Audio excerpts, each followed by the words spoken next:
Hello, and welcome to Data Management, Module 2, Part 3. In this segment of Module 2, we're going to learn how to calculate a column, how to use built-in functions, and also how to use subqueries. Calculating a column is quite important. This is anytime we want to take values in existing attributes or columns and use them in such a way to compute a new value.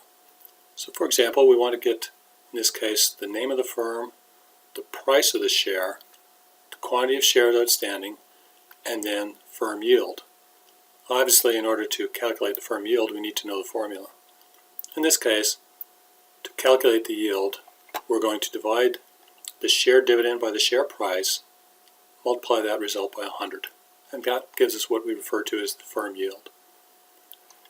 So the way we do this is, as you can see, select share firm, share price, and share quantity. So those are three of the attributes we want listed, and those come from our existing share table.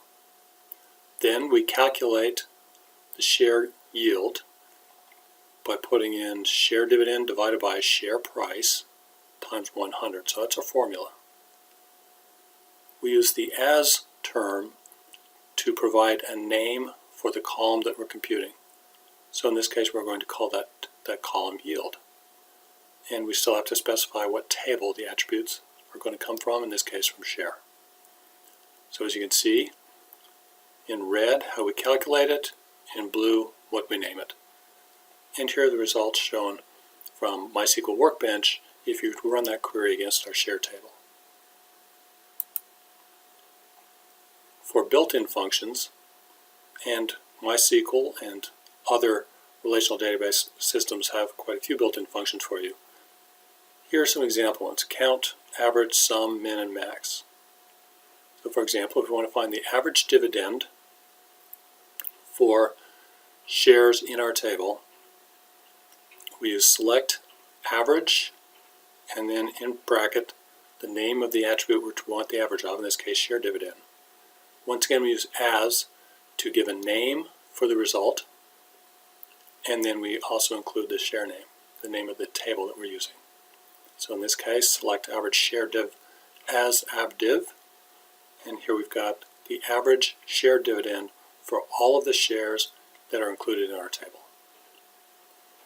Similarly, if we want to find the average yield for the portfolio,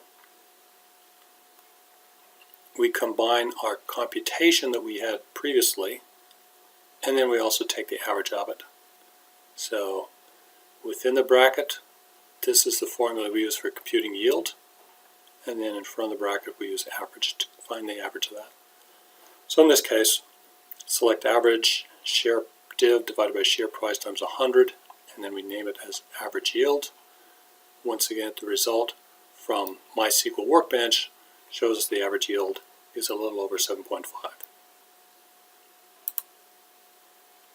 And then finally, we can use what is referred to as a subquery, which is basically a query within a query.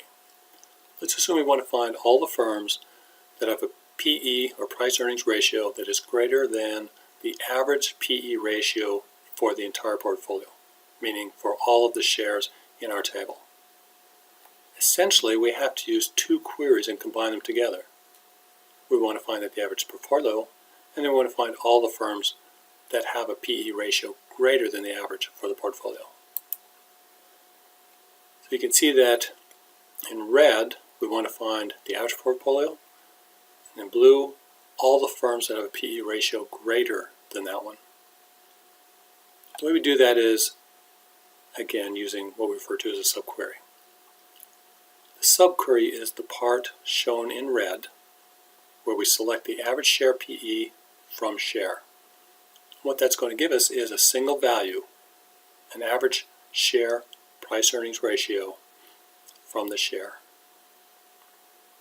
That number, that result, is then going to get plugged into this other part of the query where we select whatever attributes we want, in this case share firm and share PE, from the share table where the share PE is greater than whatever number is returned from this subquery.